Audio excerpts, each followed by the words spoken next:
Good evening, everyone. This meeting of the Hingham School Committee is called to order. It is at 6:30. It is July 13th, 2026. Tonight, I am joined by my school committee colleagues, Nina Villanova, John Mooney, Matt Cosman, Tim Miller-Dempsey, Carrie Nee, Allie Anderson, and I am Jen Benham. And I'm just going to read a brief statement. This meeting is being held remotely or in person as an alternate means of public access pursuant to Chapter 2 of the Acts of 2025 and all other applicable laws temporarily amending certain provisions of the open meeting law. You are hereby advised that this meeting and all the other communications during this meeting may be recorded by the town of Hingham in accordance with the open meeting law. If any participant wishes to record this meeting, please notify the chair at the start of the meeting in accordance with Mass General Law, Chapter 30A, Section 20F, so that the chair may inform all other participants of said recording. Is there anyone else recording the meeting tonight other than Harbor Media? Okay, seeing none, I will move on to our first order of business, which is item number 2, which is approval of minutes. We have one set of minutes to approve from June 15th, 2026. Is there any discussion or questions on those set of minutes from the committee? Okay. Seeing none, I will take a motion. I will make a motion to approve the minutes from June 15th, 2026. I'll second. Okay. All those in favor say aye. Aye. All those opposed? All right. Minutes are approved. Next up is item 3, which is our superintendent's report, and I will pass it over to Superintendent Roberts. Great. One of the highlights of this month was attending the screening of a new short film called Wonderkin that was produced by 3 Hingham High graduates. So the screening was held at the Loring Theater, and it was a packed house with members of the Hingham arts community. The short film documented the arts journey of 2 sisters and was based on the arts experiences of the 3 alumni, Casey Hussey, Sarah Allen, and Kira McConnell. And really was a love letter to the Hingham Arts Program. The setting for the film included several local venues, including Hingham High School, and we wish Casey, Sarah, and Kira all the best as they launch their short film at upcoming arts festivals and film festivals. Congratulations are also in order to East School Counselor Georgina Alvarado, who was nominated by Representative Joan Moschino for the 2026 Latino Educators Shine Awards. We appreciate that Georgina's talent, caring, and commitment to students was celebrated at the awards ceremony on Tuesday, June 23rd. And finally, last week I enjoyed welcoming our new foster school principal, Heather Benner, who is hitting the ground running in her first few days in the district. Heather has been working on her entry plan, meeting with fellow administrators and staff, working with the 2017 School Building Committee to complete some of the remaining punch list items for the building project, and she's looking forward to engaging with families and students throughout the summer months. Did I see a social media post that the electric buses Yes. came in, that they arrived? Yeah, so we did, 4 of our electric buses are now on site, and Patrick Cunningham was we posted a photo of him on social media today. A lot of engagement with it, actually. So nice job, Patrick. That's great, that's exciting. All right. So moving on to item 4, which is communications. Do you have any communications received by the superintendent? We'll skip over student communications. We will go on to other communications. Any other communications received by the committee? Carrie? I just wanted to mention MASC sent that the registration's now open for the conference. It's November 4th through 6th. It's great if you can get there.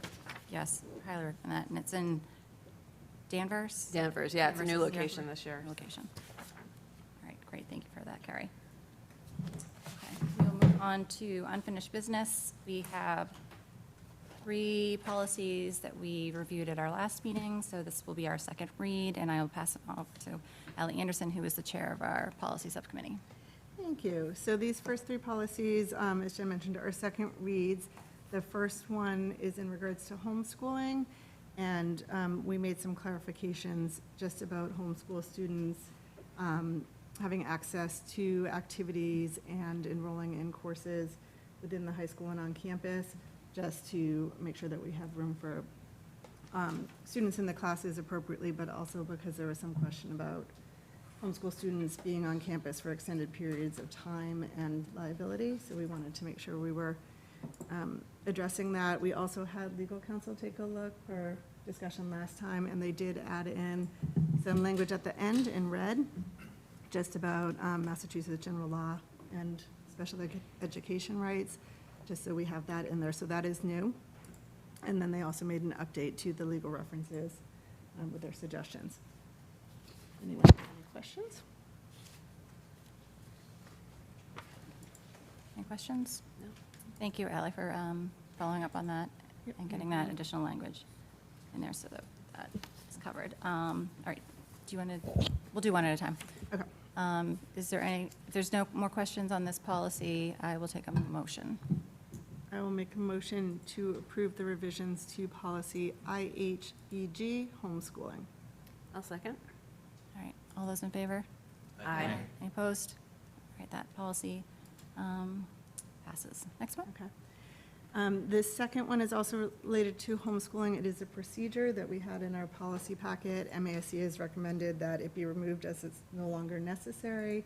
And generally, we don't have procedures in our online version of the policies, and we leave that for Katie and the administration. Any questions on this one? All right, take a motion. I will make a motion to remove policy IHBG-R, homeschooling. I'll second. All right, all those in favor? Aye. Opposed? All right.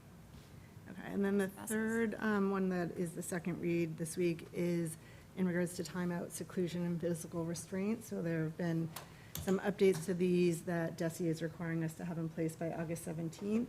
So this is a rewrite of our original policy that includes all the new state regulations and follows Mass General Law. I also included in the packet some FAQ about this because there are a lot of terms and different wording in there. So just if anyone is really interested in digging in, you can read that as well. But this is a new rewrite of our old policy, and it is something that's required by law. Any questions? Nope, all right, I'll take a motion. Okay, I'll make a motion to approve policy JKAA, physical restraint of students. Second. All right, all those in favor? Aye. Opposed? All right, Thank you. all three policies passed unanimously. All right, next up is item 6, which is new business. We will start with 6.1, which is to discuss FY '27 LPN nurse rates and acts appropriate, and I believe we're tabling this one. We're going to hold on this until Aisha Opong is back in office, so. mhm. All right, moving on to 6.2, which is to receive a presentation on the 2026 end-of-year MTSS data. Before Erica Pollard begins the presentation this evening, I just wanted to give a shout out to our MTSS team. So the data presented today represents the hard work of Dave Jewett, Mary Andrews, and their specialist team. And also, of course, thanking all of the educators who have been diligently working to continue to build out our MTSS program and data-driven process. All right. So this is a familiar graphic, but I'll review it every time anyway. Our hope is that through our MTSS system, we can proactively identify and address the strengths and needs of all of our students. And the three sort of central columns that make that possible are our data-driven decision-making, progress monitoring, and evidence-based supports and strategies. So this presentation will summarize how things went this year with the MTSS system and how we were able to identify student areas of need and provide intervention and support to help all students be successful. As we discussed at the beginning of year and middle of year presentations, we're in our 4th year of implementation of these MTSS intervention protocols. And as our focus has been very strongly on ELA in the past few years, while we're continuing to strengthen our work in English, a lot of our work this year was focused on math. We had a group of teachers pilot a new K-5 math program, Bridges in Mathematics, which we'll be moving to adopt next year. And I'm very optimistic about the impact that this will have on student success. As you know, Tier 1 is our base level of instruction that all students receive. Every student receives Tier 1 instruction, and we identify our Tier 2 students based on MTSS data, so based primarily on our Acadience and iReady data, but also based on teacher observations. These Tier 2 observations are meant to be short-term, high-dose interventions that identify and address a particular area of need, and then our hope is that the student at the end of the monitoring cycle is returning to Tier 1 instruction, or if we're not quite there yet, we have the option to escalate our intervention up to Tier 3, which represents our most intensive and more individualized intervention that is generally facilitated by our reading and math specialists. So, our ELA scores remain really strong this year. As you probably remember from our previous discussions about this, the cutoffs for performance level indicators in Acadians change over the course of the year, so they're not moving towards a set target. The target is moving as the year progresses. That can make the results slightly more challenging to read than the iReady data, which is a little bit more straightforward. In our grades K through 2 students, those are our students that are tested using Acadians, all of them fell in the blue above benchmark range on the end of year assessments. That's the composite, not to say every student, but our composite for all of those grades fell in the above benchmark area. We have 87% of kindergartners placed at or above benchmark, 78% of first graders at or above benchmark, and 77% of second graders at or above benchmark. And this slide shows our progress over the last 5 years. You can see that in 2020, we were at 72% of students at or above benchmark, with 28% below benchmark. Now in 2026, we're at 87% of our kindergarten students at or above benchmark at the end of the year, and only 14% below benchmark. On this slide, you can see some of the score ranges and the ways that those change. So at the beginning of the year, a student in that 38 plus range is going to be above grade level, whereas that number changes to 152 by the end of the year. So the target has moved pretty substantially, and the number of things that are tested has also changed fairly substantially. But despite that, we really see a very strong number of students, 87%, at or above benchmark, and again, only 14% below benchmark. In grade 1, we similarly have seen improvement. We're up to 78% at or above benchmark in 2026, and only 22% below benchmark. This is for our first grade students. Again, this is one that has a benchmark that has moved fairly substantially. But we're glad to still see that at or above benchmark over the course of the year has grown from 74% to 78%, and our below benchmark number is getting smaller from 26% to 22%. When we move to grade 2, we are seeing 77% at or above benchmark, 23% below benchmark. I will say that this was a cohort of students that the tests across subject areas seem to be a little bit lower with this group. But 77% is still not a number to scoff at. And here we see, again, we're from 202, pointing you above benchmark in the fall, all the way to 287 by the end of the year. That's why you see that number dip slightly, is because, again, the benchmark has moved, but 77% of students at or above benchmark is very good. Now, moving into grades 3 through 5, these are our students who are tested using iReady, and all of our our general education and special education cohorts have exceeded the year-end expectation for typical annual growth, with their percentages ranging from 158% to 194%. The target was 100%, so they have exceeded that target pretty substantially. And the special education cohorts in grades 3 and 4 also demonstrated a higher percentage of typical annual growth than the general education cohort. As we've discussed before, we like to see the special education cohorts making more progress because it means that we're working to close those gaps. And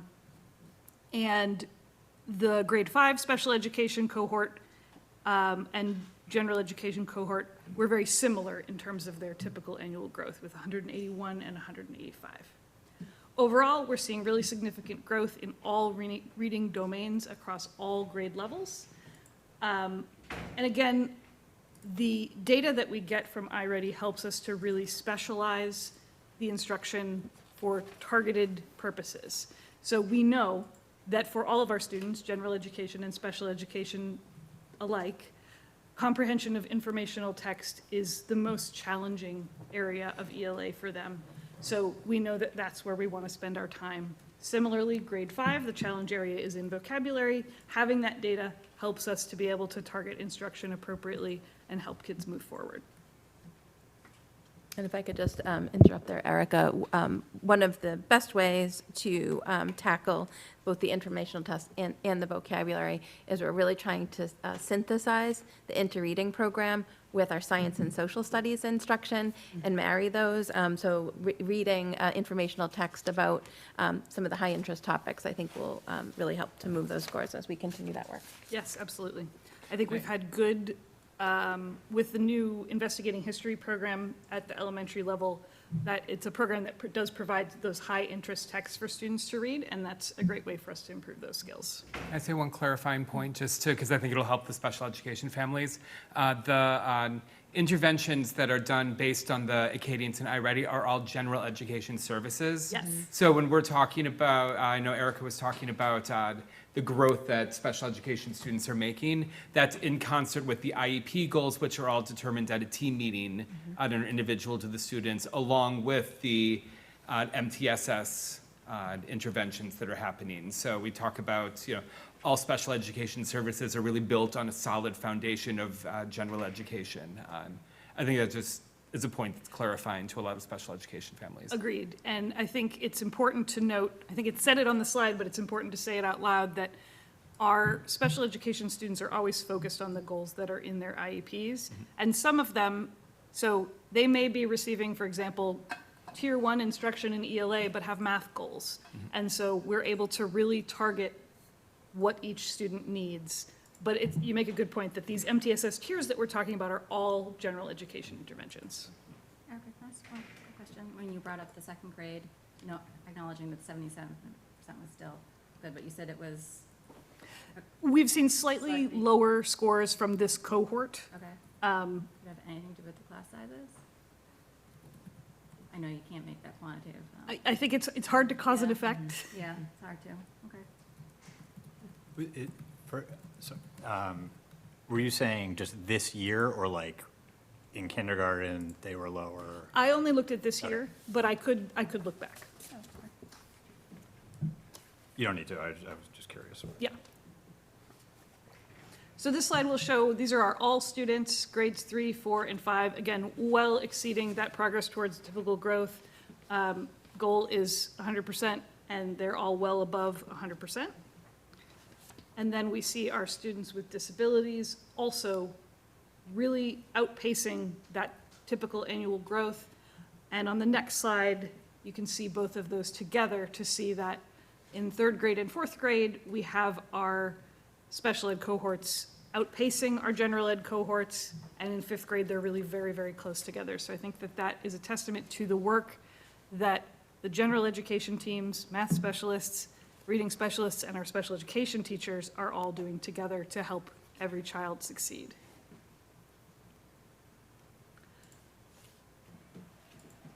This just breaks down for us a little bit more our on or above grade level cohorts, 1 grade level below, or 2+ grade levels below.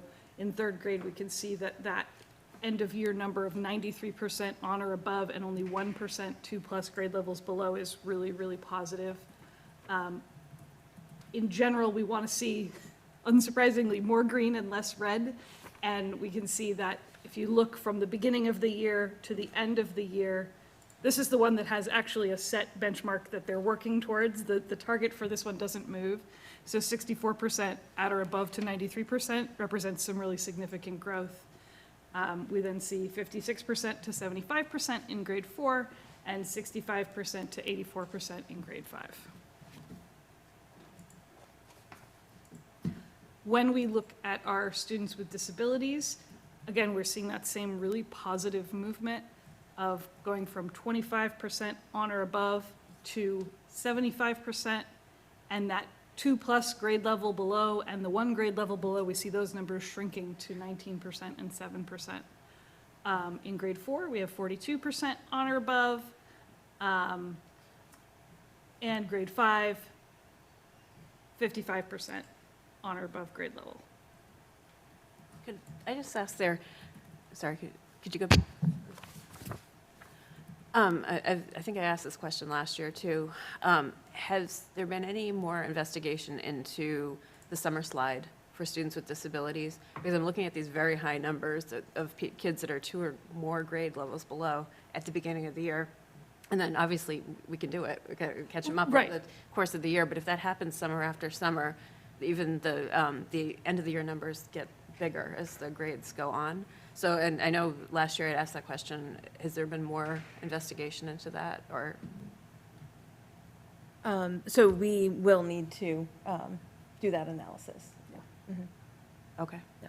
Yeah, I think it's important just to make sure that they're getting the appropriate extended school year services that they need, or maybe families need resources over the summer, but. Yeah.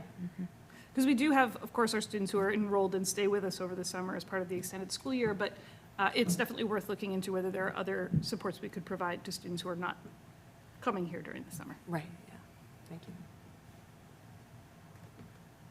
All right. Shall we talk about math? Okay.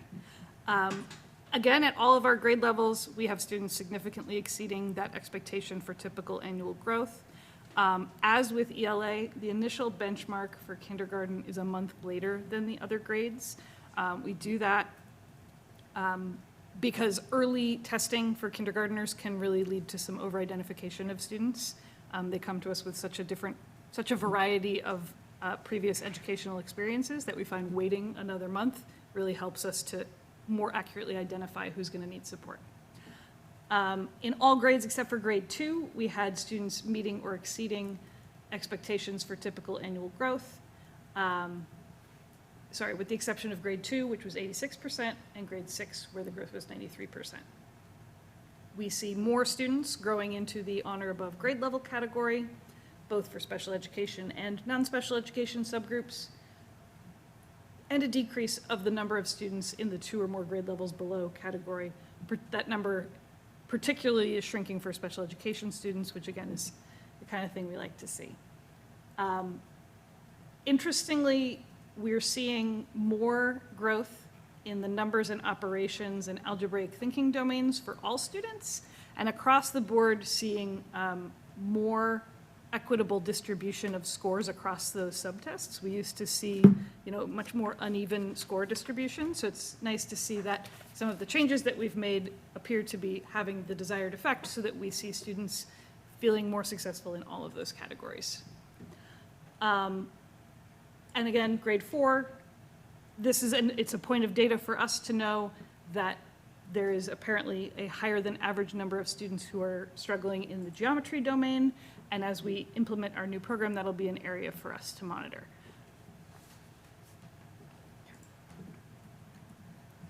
All right, so as I mentioned before, our hope is for 100%, and so we see 106% in kindergarten, 128 in grade 1, 104 in grade 2, 131 in grade 3, 126 in grade 4, and 133 in grade 5. And on grade 6, we have 136% progress towards annual growth. This next slide shows all students. And again, we're seeing the students move from that on or above grade level at the beginning of the year. So for kindergarten, it's 42%. By the end of the year, it's 88%. with 0% of students 2 or more grade levels below, because it's kindergarten and there aren't 2 or more grade levels below. Grade 1, again, we see from 20% on or above to 81% on or above, and in grade 2, from 29% to 80%. So seeing really great growth there.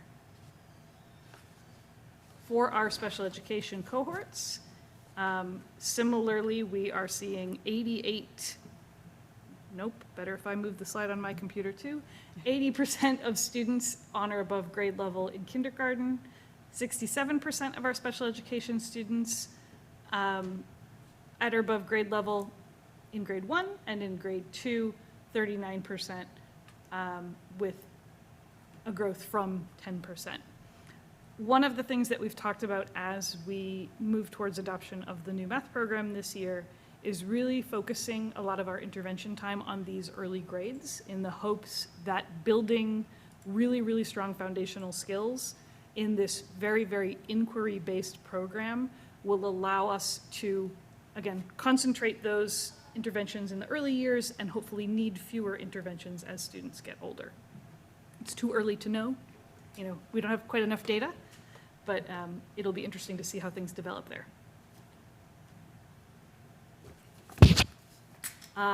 So this is similarly all students grades 3 through 5. We see significant growth in all of those categories from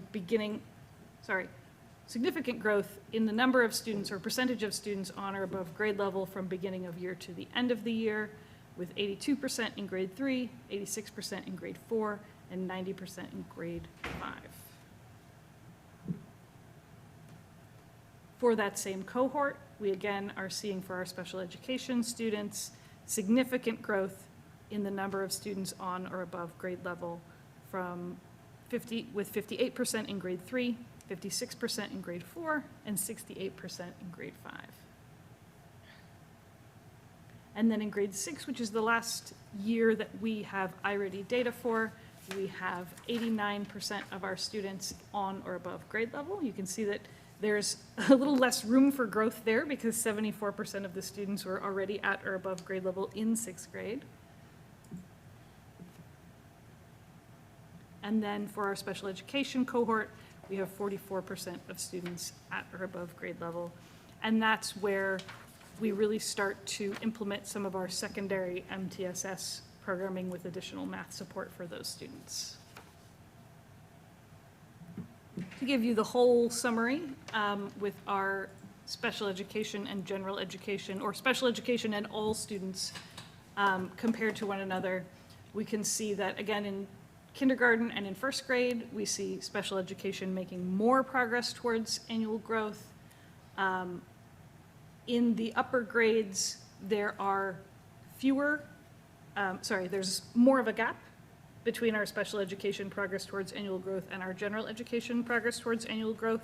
So that will be an area of focus for us moving forward. 6th grade looks particularly notably different, right? 6th grade does look particularly different. On the previous slide, I just want to clarify, because it said like end of year at the top, but then the chart said maybe middle of year. Was that just a? Oh, I know. I'm sorry. No, I'm not trying to call it. I I had the same question, I yeah. just want to make sure that it is, I guess I was wondering if is that potentially contributing? That should be EOA. It should, yes. It is, yeah, okay. But the percentages are correct. But the percentages Okay. are accurate. Yeah, if you look above on the bar, the 44% matches with the. Yes, so it's just a letter. Typo, yeah. Sorry about that. And do you happen to know in 6th grade, like previous year, because obviously it's different new school they're going to, do we typically see that big a gap? Well, Typically, the gap in 6th grade is bigger. Yeah. And again, I think there's a lot of factors that go into that. As you mentioned, new school, a lot of new expectations. In a lot of ways, it's sort of where the rubber hits the road in terms of academics. Yep. And I think that that's why we start to see that gap widen. And we have to identify some different supports. The other part about middle school that's tricky is we talked about MTSS supports being temporary. And with a middle school or a high school schedule, it's very difficult to have a temporary intervention with the way that our schedules are set up. So a lot of times in sixth grade, that intervention ends up being a year long instead of being something that kids can move in and out of. It's interesting to see the gap kind of getting wider as they get older, Yeah. too, between special ed and general ed. Does anyone else have any questions or comments? Thank you, Erica, for that very thorough presentation. I know it's a lot of data to put together. A lot of numbers. I appreciate it. Thank you to Dave and Mary for Yes. helping with making it all happen. Yep. And one thing I'd just like to note, with the new Bridges program, in addition to the really terrific Tier 1 instruction, there are intervention materials, and all of our special educators, math specialists and so on, will be trained on those intervention materials as well. So hopefully we'll see more of the yields of that once we have a year of it under our belts, so. Actually, can I make one quick comment on that special ed slide from grade 6? I think there is a typo. I don't know how important this is, but the number was brought down incorrectly from that end of year to that middle of year thing. That line doesn't add up to 100%. 44, oh, you're right, it doesn't. Yeah. Thank you. I will Yep. make that change. Sherry, I'm just going to ask if there's anyone, or if any questions from anyone on Zoom. Are we done? I think we I can think stop. we're done. I can't see the Zoom. We have one question. So I will take questions from the public at this time. So I see one person hand raised, and it's Michelle. We're going to ask if you can unmute yourself and go right ahead and Yep. ask your question. If you could just state your name and address, appreciate it. Yep, Michelle Doran, 919 Main Street. So I appreciate all the positivity and the data that was shared. I have a daughter with special needs who is not part of your positive story. So I'm always concerned about her and other children who are not part of this positive story. So tell me, some reactions to what I'm sharing and some interventions or plans to help those students who are not making those positive growths Thank you, Michelle. I'm gonna- and who are fully embraced in IEPs, goal setting, ESY, lots of advocacy, and not making progress. Thank you for the feedback, Michelle. And one thing that I will note in general about these public presentations is that they presented average, which does not present the full story. The averages for the educators and the practitioners is actually not a particularly useful measure. It's what's powerful about the MTSS data is the individualized piece of it. And so educators have at their fingertips not just the averages, but for an individual student, which area of math they are struggling most, and that's how we inform those MTSS interventions. And so, again, while the public presentation, to your point, does celebrate progress throughout the year, really for the educators, the most important data is the individualized reports that we have on each student that then can be used to tailor the instruction. And so, as we've mentioned in our school committee meetings, the past 3 years, we've had a laser-like focus on literacy and have, with our educators through professional development, really dug into the literacy data, worked on the interventions. And so math is up next for that, that same laser-like focus in terms of supporting the individual students. And so again, completely appreciate and acknowledge your comments that averages don't always indicate the individual stories, and that's the work of the educators to dig into that individual data. So averages help us monitor district progress over time, but the individual data is what helps us to support those individual students. So do appreciate your comment. Thank you. Thank you. Is there anyone else from the public that has a question or comment? All right, I'm seeing none. Anyone else on the committee? Before we move on to the next agenda item? Okay, thank you, thank you. All right, moving on to our next agenda item, We have 6.3, which is to discuss a first read on, we have two policies that we're going to do this evening. And again, I will pass this over to the chair of our policy subcommittee, Ally. Thank you. So as we start looking at the handbooks, or as principals are reviewing them with Katie, we had some policies just that we wanted to review and make sure we're up to date so that we have the correct information. As we get there, the first one is related to bus drivers examination training. If you look at the document, there was a very old comment in there related to tuberculosis, and MASC has suggested that be removed. It's no longer a legal requirement, so we would like to update our policy accordingly. Any questions on that? I think this policy had not been reviewed in quite some time. And then the second one we are looking at is access to buildings and grounds, and this was another one. There's been, this actually is a new policy that we do not have and is suggested by MASC, so it's just in regards to aligning access to buildings and grounds during the school days and then during non-school hours, including if staff has to access the building for a work purpose after school hours. So we just wanted to put some information around that and have a policy related to it. Anyone has any questions? The principals have reviewed these, and we will keep reviewing them to make sure they make sense for all the schools.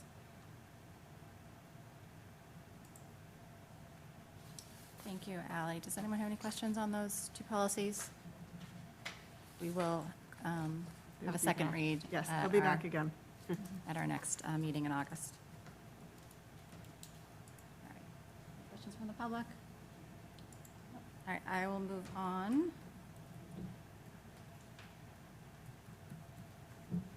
to item 6.4, which is to discuss the appointment of a school committee member to the Health Insurance Task Force and act as appropriate. I received the Personnel Board reached out to me requesting a liaison from the school committee to act as the liaison to the new formed Health Insurance Task Force. So we have to pick someone from the seven of us who would love to have that new responsibility. I'd love to take it on. Is there anyone else who wants to? I think Carrie would be a excellent person to do it, given that she has done so much work with salary negotiations, and I think she would be the perfect fit for that role. If everyone, That you have all the background and yes. Yes. information from working on negotiations. Yeah, and just for members of the public who might be watching, this was in response to a town meeting last spring, which feels like a million years ago at this point. The town meeting approved a stipend, a one-time stipend, and to employees to help offset the cost of health insurance, and also a study that will be led by the Personnel Board. And it's to address a problem that Hingham only contributes 50% towards employee health insurance. So that's everyone who works in the Hingham Public Schools, but also police, fire, townwide. And it's the lowest allowed by law, and it's a real outlier from other districts. So the idea, I think, is their stipend provided some relief for 1 year, but then this group will be really digging in and seeing if and how we can change that going forward. And I think it would make a really big difference with employee morale and negotiations, too, so. And it's a quick turnaround, correct? They're doing it over Yep. during the summer, I think by, is it October 1st? I think that was the goal, yeah. Goal to have Yeah. data on my end, so. Yeah, so I'd You love are to do free it. and available, that would be, I'm supportive of that. So I will take a motion. I will make a motion to appoint Carrie Nee as the liaison to the Health Insurance Task Force. Second. All right, all those in favor? Aye. Any opposed? All right, thank you, Carrie. Thank you. All right. Next up, we have 6.5, which is to conduct this summative evaluation of the superintendent and act as appropriate. I have a lot of reading here today, so just give me 1 second. Before we begin, I just want to provide a little context for the public who are listening tonight regarding the superintendent's summative evaluation. This evaluation is not based on a single event or a snapshot in time. It's under Massachusetts Educator Evaluation Framework. it is centered on the goals that were established at the beginning of the evaluation cycle. I believe we did it back in last August, September. And it's evaluating on the superintendent's progress towards achieving those goals throughout the year. And as you remember from our last meeting, Superintendent Roberts went all through her artifacts with the supporting data from those goals. Those goals include professional practice, student learning, and then 4 district improvement goals. She had 6 goals total this year. And then along with the performance of the standards established by the Department of Elementary and Secondary Education. Throughout the evaluation period, the school committee members consider the evidence related to those agreed upon goals and standards, and the summative evaluation reflects that body of evidence and is intended to provide a fair and objective assessment of the superintendent's performance over the course of the year. So just want to give a little context on that and how it's based on her goals. So we will start off with, this is the end of the cycle summative evaluation for Superintendent Roberts. There are 3 areas of the superintendent's evaluation. The first section relates to assessment of progress towards those 6 goals. In the area of professional practice goal, the overall rating was exceeded. For the student learning goal, the overall rating was met. And then for the 4 district improvement goals, 3 were met and 1 was exceeding, and that's the overall goals. Step 2, which is the next section, is the superintendent is evaluated on the performance standards. And the scale starts with, it's a 4-step scale: unsatisfactory, needs improvement, proficient, and exemplary. In the area of the first standard, which is instructional leadership, Superintendent Roberts received an exemplary rating. In standard 2, management and operations, again, exemplary rating. In standard 3, family and community engagement, again, exemplary rating. And then standard 4, which is professional culture, a proficient rating. Step 3, which is the overall summative performance, which is based on step 1 and step 2, the overall rating is exemplary.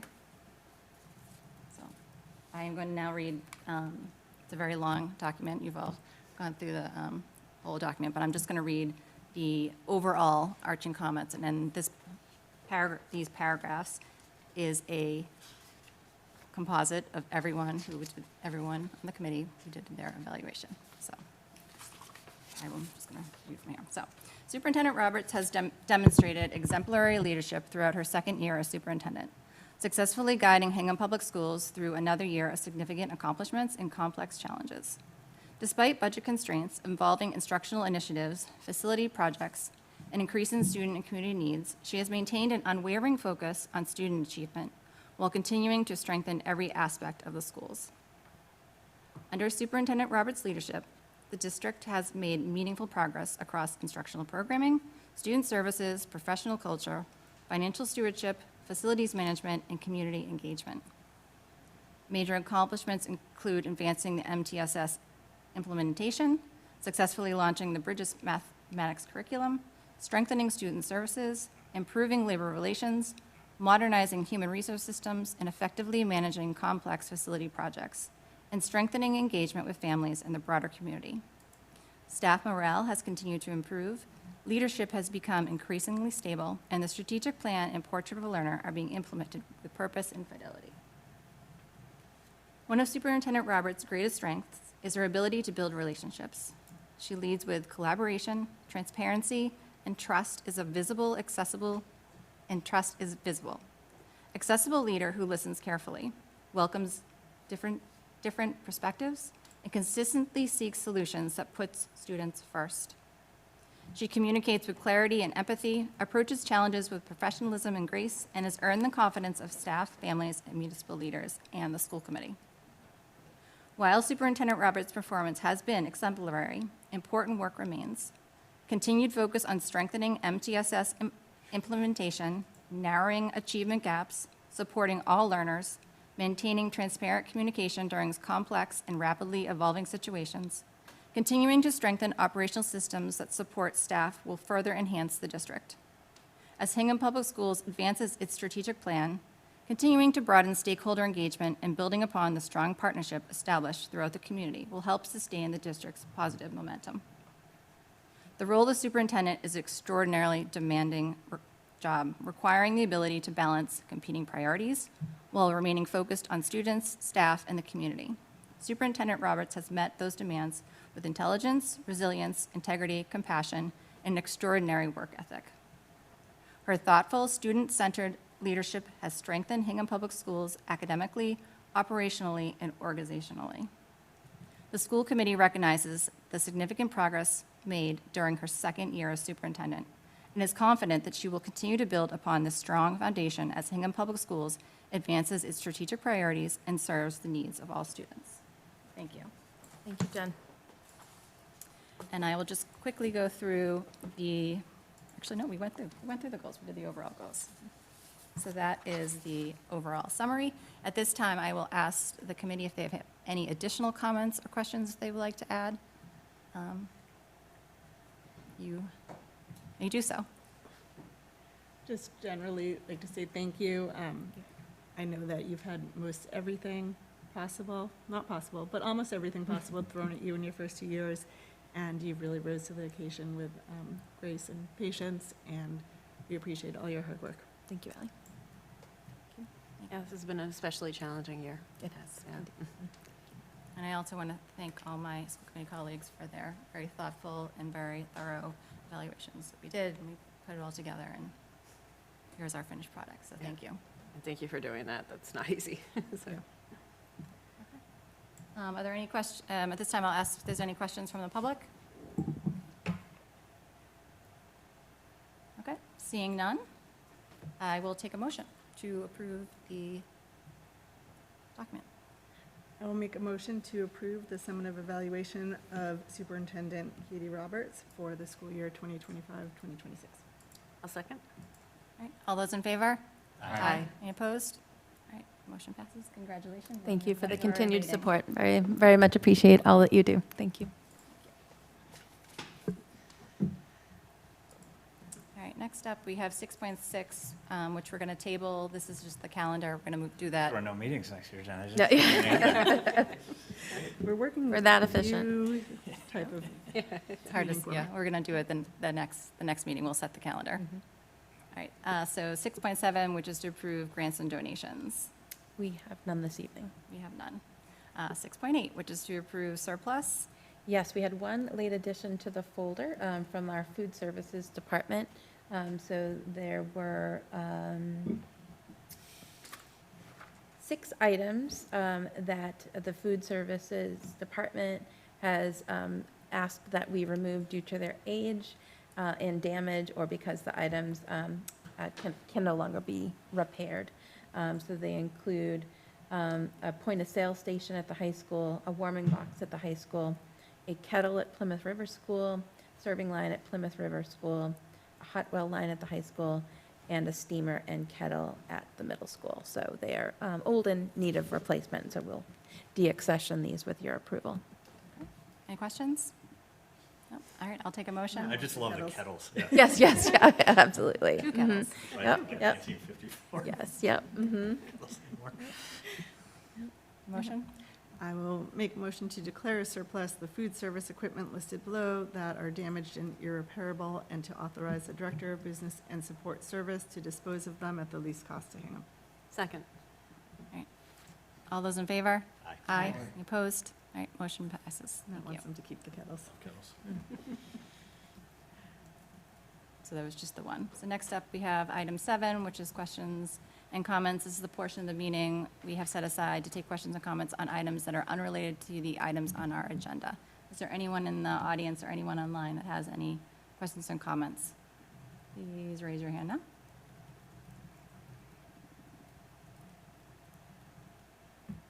Okay, seeing none, we will move on to item 8, which is subcommittee and project reports. Nina, do you have anything? I was actually unable to make the Foster School Building Committee meeting. They'll have another one Yeah, yes, they do. in 2 weeks. All right. Yep. John, you have anything? I Matt? have nothing now. Tim? Nope. Carrie? Salary negotiations met today. And Jen and I also met with the rec department to do the annual review of the fields memorandum and fees and stuff. So. Ally? We have a Zoom policy meeting coming up beginning of August, and if we do not need it, we will cancel, but right now we're holding. I have a very long update. It is on for the school building, 2025 school building committee. We had a meeting 2 weeks ago, and we have a meeting tomorrow night, which is, it's a very, very big meeting full of lots of information. But just to give you, I think when Angela's here, she kind of set the stage for what was coming for information, and I just want to share a little bit of that information that we received at the last meeting. So as of right now, where we are is the elementary school roof projects are still currently planned for the 2026 special town meeting. That date will be finalized by the select board at their next meeting. I believe it is on July 21st. They are looking at the end of August, but it has not been officially been confirmed. October. Of October. Yeah. My apologies. The end of October. They have to That would be That's a awfully quick turnaround. When also- Yeah. They submit the paperwork at the end of August, and then it, Oh, okay.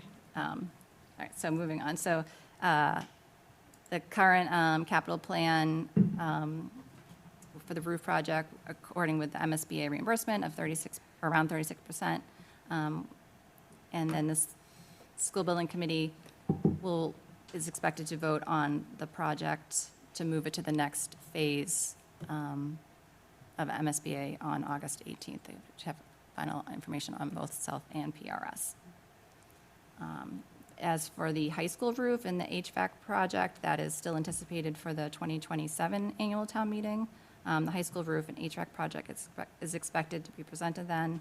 Preliminary costs were presented at the June school building committee meetings, and there was a variety of preliminary numbers. I'm not going to go through those numbers because they were just preliminary numbers, and we'll be getting more solid numbers tomorrow.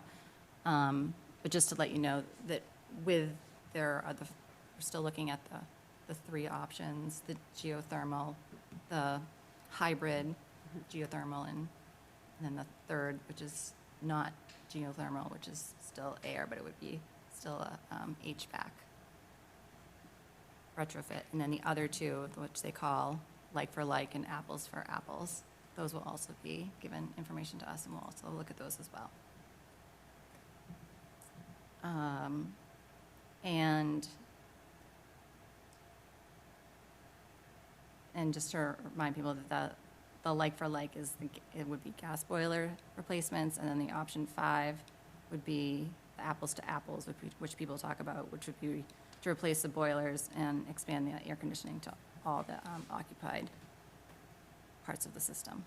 But we'll get all those. Right now, they're focusing on the 3 HVAC programs, and then they'll look at the like to like and apples to apples. And they are exploring potential federal tax credits that are available through the Inflation Reduction Act for the geothermal components. They are significantly good amount of money that could come back from those, so they're also getting really, really firm numbers on those, because in my opinion, it impacts the project cost drastically when you're looking at the 3 different options. And that's all I have for that. Does anyone have any questions? No. And I will report back after our meeting tomorrow, and then we have another meeting in August. Mm-hmm. Tomorrow's going to be a long one. Tomorrow's going to be, looking forward to it. And that's all I have. So our next school committee meeting is August 17th at 6:30. Oh, sorry, skipped.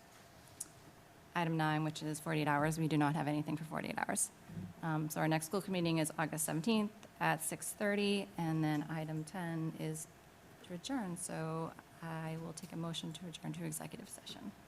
I will make a motion to adjourn to executive session, not to return to open session pursuant to Mass General Law, Chapter 30A, Section 21A3, for the purposes of discussing strategy with respect to collective bargaining or litigation, and act as appropriate if an open meeting may have a detrimental effect on the bargaining or litigating position of the public body, and to approve minutes of the school committee executive session held on June 15th, 2026.